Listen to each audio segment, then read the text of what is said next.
উসমান রাদিয়াল্লাহু তাআলা আনহু আল্লাহ রসুল সাল্লাল্লাহু আলাইহি ওয়াসাল্লামের আপন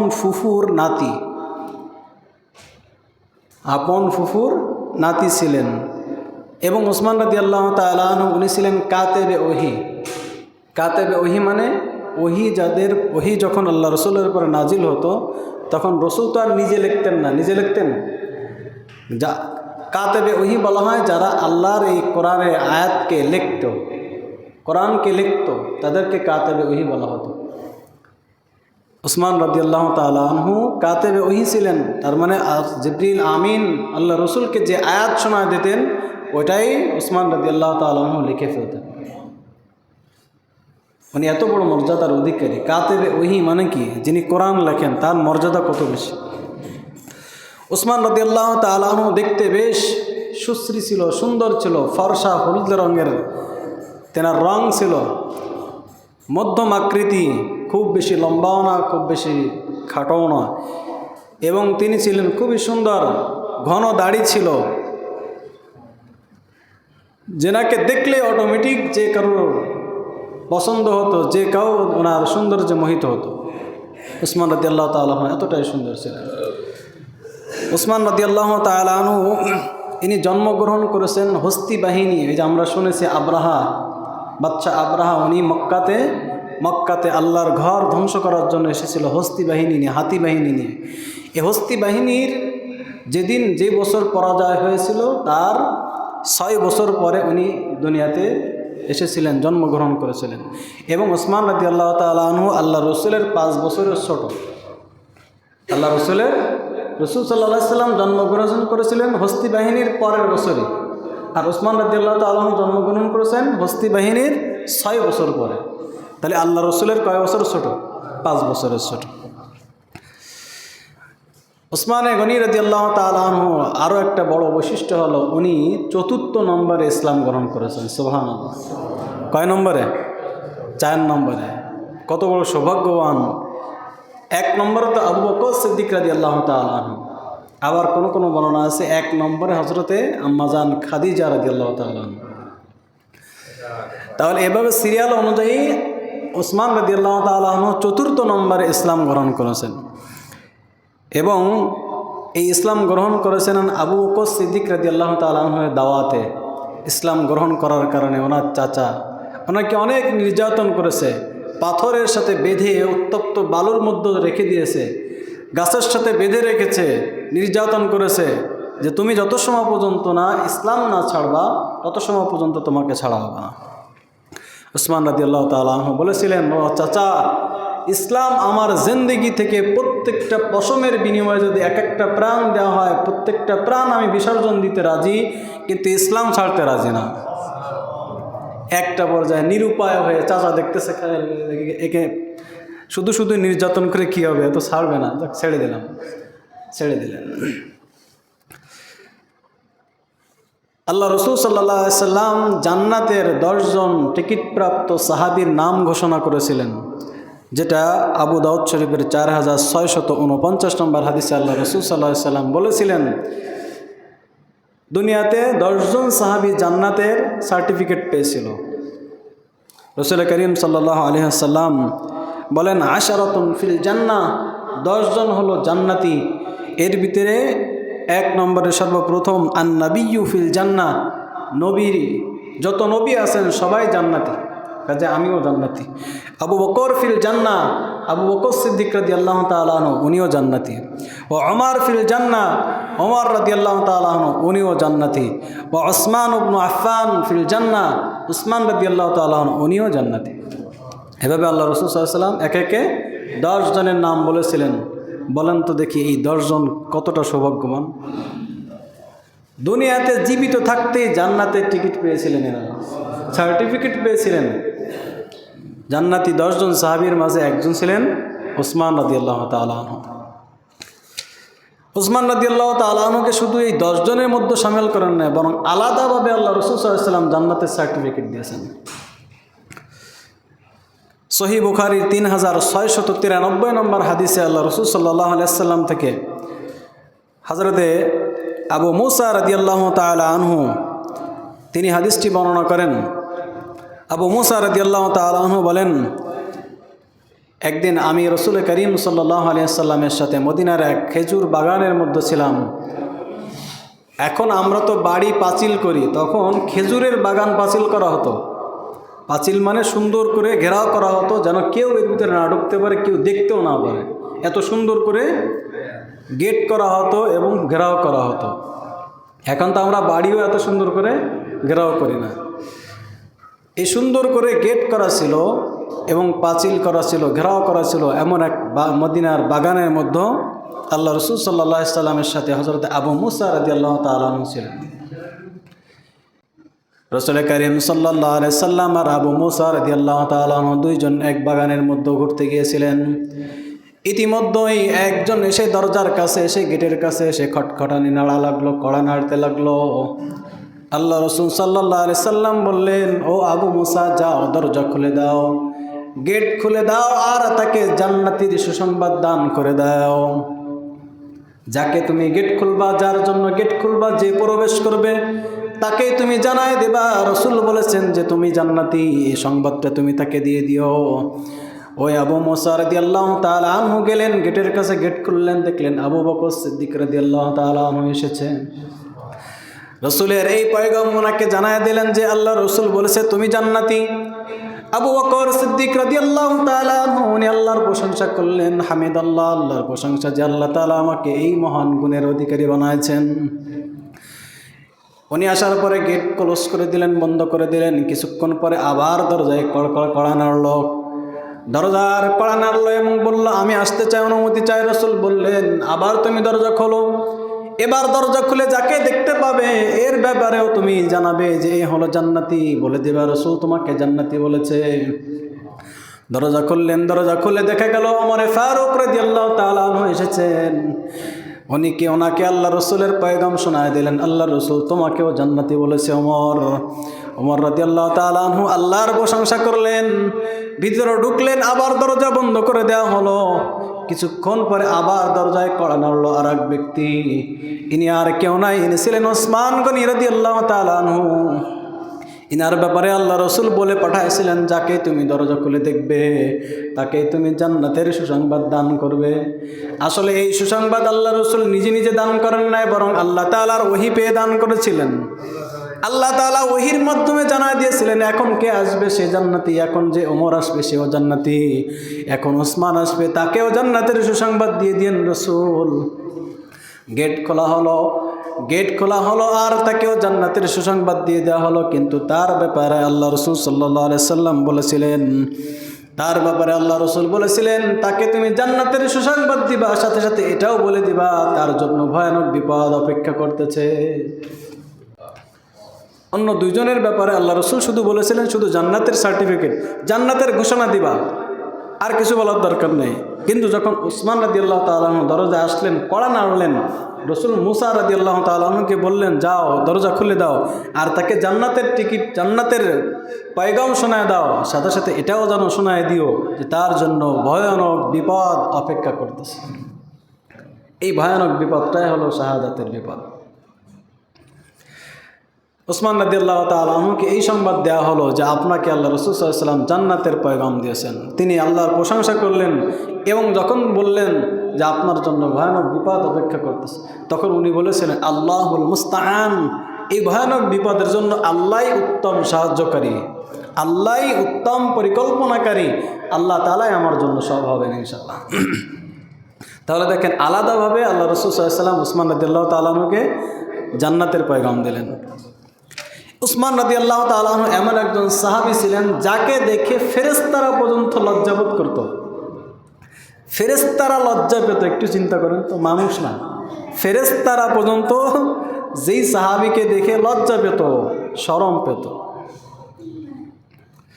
আম্মা জান আয়েশা রাদিয়াল্লাহু তাআলা আনহা থেকে হাদিস, সহিহ মুসলিমের 2401 নম্বর হাদিসে আল্লাহ রাসূল সাল্লাল্লাহু আলাইহি সাল্লাম, আম্মা জান আয়েশা রাদিয়াল্লাহু তাআলা আনহা বলেন, একদিন আল্লাহ রাসূল সাল্লাল্লাহু আলাইহি সাল্লাম আমার ঘরে শুয়েছিলেন, আরাম করতেছিলেন, রেস্ট নিচ্ছিলেন। ইতিমধ্যে একজন দরজায় কড়া নাড়ালো, দরজা খুলে দেওয়া হলো। আবু বকর সিদ্দিক রাদিয়াল্লাহু তাআলা আনহু আসলেন।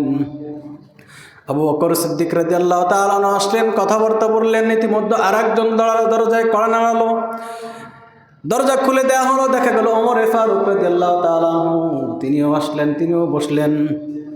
কিন্তু আল্লাহ রাসূল সাল্লাল্লাহু আলাইহি সাল্লাম যে শুয়েছিলেন, তেনার পায়ের টাকনোর থেকে কাপড়টা একটু উপরে উঠানো ছিল, এরকম উপরে উঠানো ছিল।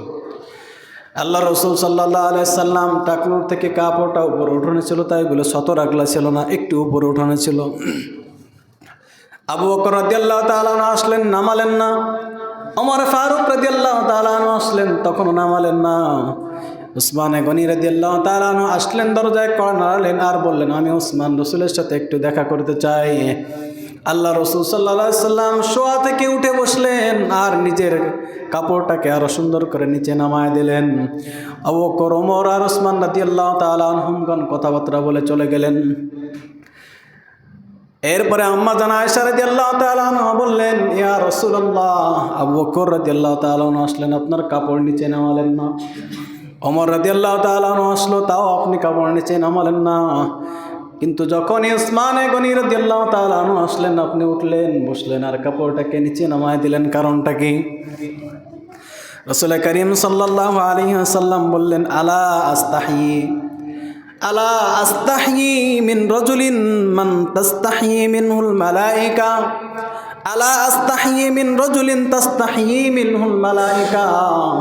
আমি কি ওই লোকের ব্যাপারে লজ্জাবোধ করব না যেই লোককে দেখে ফেরেশতারা পর্যন্ত লজ্জাবোধ করে?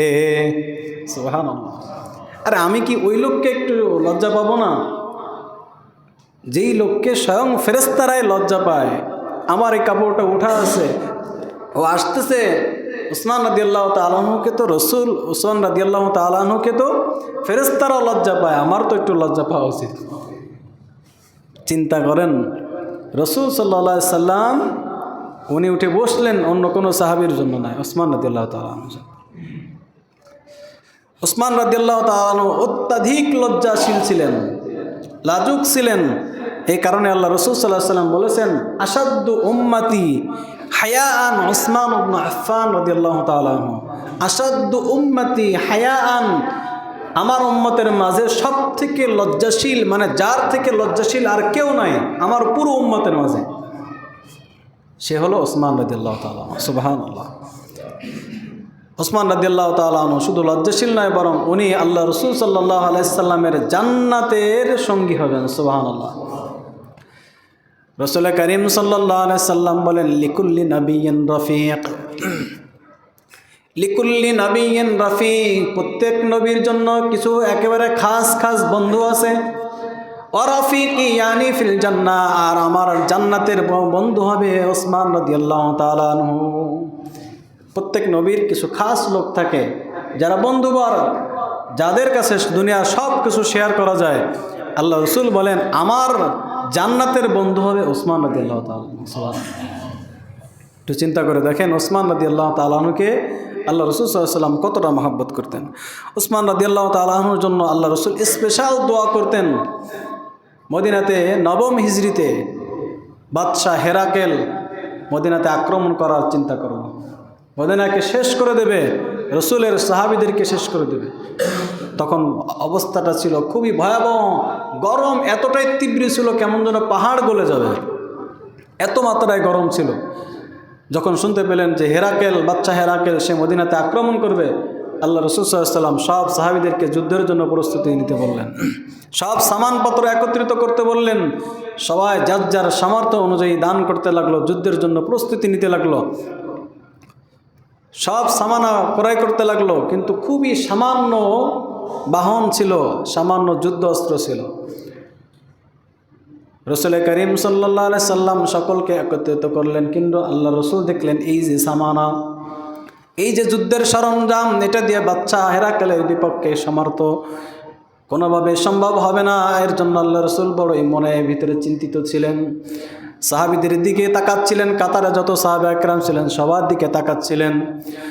এরপরে আল্লাহ রসুল বললেন, কে আছে তোমাদের মাঝে এমন কোনো লোক যে আজকের যুদ্ধের যত সামঞ্জস্য লাগে, যত জিনিসপত্র লাগে, যত সরঞ্জাম লাগে সবগুলো দিয়ে দিবে? বিনিময়েতে আল্লাহ রসুল সাল্লাল্লাহু আলাইহি সাল্লাম বলেন, বিনিময়ে সে জান্নাতে এর থেকে বেশি সুন্দর ব্যবস্থা পাবে। ওসমান রাদিয়াল্লাহু তাআলা আনহু আসলেন এবং তিনি বললেন, ইয়া রাসূলুল্লাহ, আমাকে একটু সময় দেন, অল্প কিছু সময় আমাকে দান করেন, আমি এর ভিতরে কিছু ব্যবস্থা করতেছি। তিনি বাসাতে গেলেন, দৌড়ঝাঁপ করলেন, বড়ই তড়িহড়ি করলেন এবং দীর্ঘক্ষণ পরা আসার পরে তিনি বললেন, ইয়া রাসূলুল্লাহ, সব সামানার ব্যবস্থা আমি নিয়ে নিলাম ইনশাআল্লাহ। সাহাবা একরাম বলেন, এমনকি উটের রশি, ঘোড়ার রশি পর্যন্ত তিনি ব্যবস্থা করলেন। অথচ এর আগে উটই হচ্ছিল না, ঘোড়াই হচ্ছিল না, যুদ্ধের অস্ত্রই হচ্ছিল না, অথচ তিনি বললেন আমি সব ব্যবস্থা করে দেবো ইনশাআল্লাহ।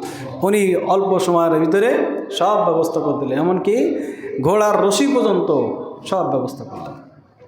মানে বলা উদ্দেশ্য হলো কিছু আর বাকি থাকলো না। এবং আল্লাহ রসুলের কাছে এসে 1000 দিনার দিয়ে দিলেন। 1000 দিনার মানে হলো স্বর্ণের টাকা।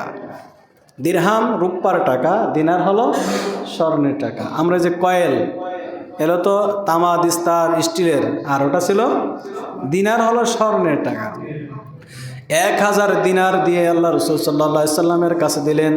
আল্লাহ রসুল স্বর্ণের টাকাগুলোকে পেয়ে এভাবে হাতের মধ্যে নাড়াচ্ছিলেন আর বলতেছিলেন, হাতের মধ্যে নাড়াচ্ছিলেন আর বলতেছিলেন, মা দর্রা উসমান মা আমিলা বাদাল ইয়াউম, আজকে উসমান যে আমল করে দেখালো, এই আমলের পরে তার আর কোনো আমল না করলেও চলবে। সুবহানাল্লাহ। এত বিশাল আজকে সে আমল করেছে, এত বিশাল ফজিলাতের অধিকারী সে হয়ে গেছে, আজকের পরে কোনো আমল যদি নাও করে তাও তার কোনো সমস্যা হবে না। সুবহানাল্লাহ। তাই বলে কি আমল করা ছেড়ে দিয়েছেন? ছেড়ে দিয়েছেন? উসমান রাদিয়াল্লাহু তাআলা আনহু যখনই কোনো কবরের পাশে দাঁড়াতেন, হাউমাউ করে কাঁদতেন। সাথীরা বলতেন, ইয়া খলিফাতুল মুসলিমিন, আপনি জান্নাত জাহান্নামের আলোচনা করেন, তখন এত কাঁদতে দেখি না, কিন্তু যখনই কোনো কবরের পাশে দাঁড়ান তখন এত বেশি ক্রন্দন করেন কেন? তখন উনি বলতেন, আমার হাবিব, আমার খলিল আমাকে বলে গেছেন, আল কবরু রাউযাতুম মির রিয়াজিল জান্নাহ আও হুফরাতুম মিন হুফারিন নার। কবর হবে প্রথম ঘাঁটি, কবর হবে কারোর জন্য জান্নাতের বাগিচা অথবা জাহান্নামের গর্ত। আল্লাহ রসুল বলেছেন, প্রথম ঘাঁটিতে যে পার পেয়ে যাবে বাকি সব ঘাঁটিতে সে পার পেয়ে যাবে। প্রথম ঘাঁটিতে যদি কেউ বাধা পেয়ে যায় বাকি সব ঘাঁটিতে সে বাধা পেয়ে। আমি জানি না আমার প্রথম ঘাঁটি, এটাতে আমি পার পাবো কিনা, এজন্য আমি এত বেশি ক্রন্দন করি। উসমান রাদিয়াল্লাহু তাআলা আনহু, ওনার ব্যাপারে আল্লাহ রসুল বলেন, মা দর্রা উসমান, আজকের পরে উসমানকে আর কেউ কোনো ক্ষতি করতে পারবে না, কোনো ক্ষতি হবে না ওসমানের। ওসমানের কোনো আমল যদি নাও করে তাও এটা তার জন্য যথেষ্ট। ওসমান রাদিয়াল্লাহু তাআলা আনহুর বহু অবদান, যেটা আমি আজকে এক জমায় বলে শেষ করা সম্ভব নয়। উনি মিষ্টি পানির, মদিনাতে আসার পরে পানির ব্যাপক দুর্ভিক্ষ দেখা দিয়েছিল, কোথাও পানি নাই, সব নোনা পানি। আল্লাহ রসুল সাল্লাল্লাহু আলাইহি সাল্লাম দেখলেন মাত্র মদিনাতে একটা পানির কুয়া আছে, যেটা বন্ধ, যেটা ক্রয় করা ছাড়া আমাদের ওইখান থেকে পানি নেওয়ার কোনো সুযোগ নেই। সাহাবা একরামকে বললেন, আমার সাহাবা একরাম, কে আছে তোমাদের মাঝে ওই মিষ্টি পানির কুয়াটি ক্রয় করে দেবে, ক্রয় করে মুসলমানদের জন্য উন্মুক্ত করে দেবে, অক্ষ করে দেবে। ওসমান রাদিয়াল্লাহু তাআলা আনহু গেলেন, ওই মিষ্টি পানির কুয়া ইহুদির কাছ থেকে ক্রয় করলেন এবং মুসলমানদের জন্য সম্পূর্ণ অক্ষ করে দিলেন, উন্মুক্ত করে দিলেন। সুবহানাল্লাহ। আল্লাহ রাসূল সাল্লাল্লাহু আলাইহি ওয়াসাল্লাম বলেছিলেন, এই কুয়ার বিনিময়ে আল্লাহ তাআলা তোমাকে জান্নাতে এর থেকে উত্তম কুয়া তোমাকে দান করবে। সুবহানাল্লাহ। ওসমান রাদিয়াল্লাহু তাআলা আনহু, মসজিদে নববীর জায়গা সংকট হয়ে যাচ্ছিল। ওসমান রাদিয়াল্লাহু তাআলা আনহু উনি মসজিদের জায়গা ক্রয় করে দিয়েছিলেন। এর আগে আল্লাহ রাসূল বলেছিলেন, কে আছে তোমাদের মাঝে যে ওই ইহুদির কাছ থেকে এই মসজিদের জমিটা ক্রয় করে নেবে আর মসজিদের জন্য অক্ষ করবে, বলি বিনিময়ে আল্লাহ তাআলা তোমাকে জান্নাতে এর থেকে আরো বড় বাড়ি, বড় ঘর দান করবে। ওসমান রাদিয়াল্লাহু তাআলা আনহু উনি ক্রয় করেছিলেন এবং মসজিদের জমির সাথে অ্যাড করে দিয়েছিলেন। এভাবে ওসমান রাদিয়াল্লাহু তাআলা আনহুর যে অবদান, এটা বলে শেষ করার মতো নয়। একবার আল্লাহ রাসূল সাল্লাল্লাহু আলাইহি ওয়াসাল্লাম ওসমান রাদিয়াল্লাহু তাআলা আনহু, আবু বকর রাদিয়াল্লাহু তাআলা আনহু, ওমর রাদিয়াল্লাহু তাআলা আনহু, এই তিনজনকে সাথে নিয়ে উহুদ পাহাড়ে উঠতেছিলেন। উহুদ পাহাড়ের নিচ থেকে যখন কিছু দূর পর্যন্ত উঠলেন, কিছু দূর উহুদ পাহাড় পর্যন্ত যখন উঠলেন, সাথে সাথে উহুদ পাহাড় কম্পন শুরু করলো, কাঁপাকাঁপি শুরু করতে লাগলো। আল্লাহ রাসূল সাল্লাল্লাহু আলাইহি ওয়াসাল্লাম উনি নিজের পাও দিয়ে আঘাত করলেন উহুদকে আঘাত করে বলতে লাগলেন, ফালাইসা আলাইকা ইল্লা নাবিয়্যুন ওয়া সিদ্দীকুন ওয়া শাহীদাইন, এ উহুদ পাহাড় তুমি কেন কম্পন করতেছো, তুমি কেন কাঁপতেছ? তুমি কি জানো না তোমার উপরে একজন নবী আছে, একজন সিদ্দিক আছে, আর দুইজন শহীদ আছে। বললেন, হে উহুদ তুমি কাঁপো কেন, তুমি নাড়াচাড়া করতেছে কেন? তোমার উপর একজন নবী আছে, সর্বশ্রেষ্ঠ নবী, সাইয়্যিদুন নবী, তিনি আছেন, একজন সিদ্দিক আছেন, মানে আবু বকর সিদ্দিক রাদিয়াল্লাহু তাআলা আনহুর কথা বললেন। আর বললেন ওয়া শাহিদাইন, আর দুইজন শহীদ আছে, দুইজন শহীদ। ওনারা কি শহীদ এখন হয়েছে? আবু বকর রাদিয়াল্লাহু তাআলা আনহুর ব্যাপারে বললেন সিদ্দিক আছে, একজন নবী আছে, একজন সিদ্দিক আছে, আর দুইজন শহীদ আছে। আর দুইজন শহীদ হলো ওমর রাদিয়াল্লাহু তাআলা আনহু আর ওসমান রাদিয়াল্লাহু তাআলা।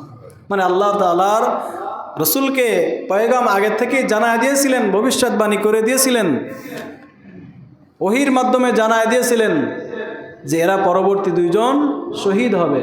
ওমর রাদিয়াল্লাহু তাআলা আনহু শাহাদাত বরণ করছেন, ওসমান রাদিয়াল্লাহু তাআলা আনহু শাহাদাত বরণ করছেন। তাহলে এই হাদিস থেকে বোঝা যায় যে আল্লাহ রসুল সাল্লাল্লাহু আলাইহি ওয়াসাল্লাম ওসমান রাদিয়াল্লাহু তাআলা আনহুর খুব বেশি মহব্বত করতেন। ওসমান রাদিয়াল্লাহু তাআলা আনহুর মর্যাদা, মহত্ব এটা আসলে বলে শেষ করার মতো নয়। ওসমান রাদিয়াল্লাহু তাআলা আনহুর একটা হাদিস দানের ব্যাপারে আমি বলেছিলাম, আল্লাহ রসুল তার ব্যাপারে সেদিনও বলেছিলেন, আজকের পরে ওসমান যদি কোনো আমল না করে তাও তার কোনো সমস্যা নেই। কাজে ওসমান রাদিয়াল্লাহু তাআলা আনহুকে, এই ওসমান রাদিয়াল্লাহু তাআলা আনহুকে নির্মমভাবে শাহাদাত বরণ করতে বাধ্য করা হয়। সেটা ইনশাআল্লাহ আল্লাহ তাআলা যদি তৌফিক দেয় আগামী জুমাতে। আব্দুল্লাহ বিন সাবা ইহুদিদের সর্দার ছিল, কিন্তু সে ইসলাম ধর্ম গ্রহণ করলো।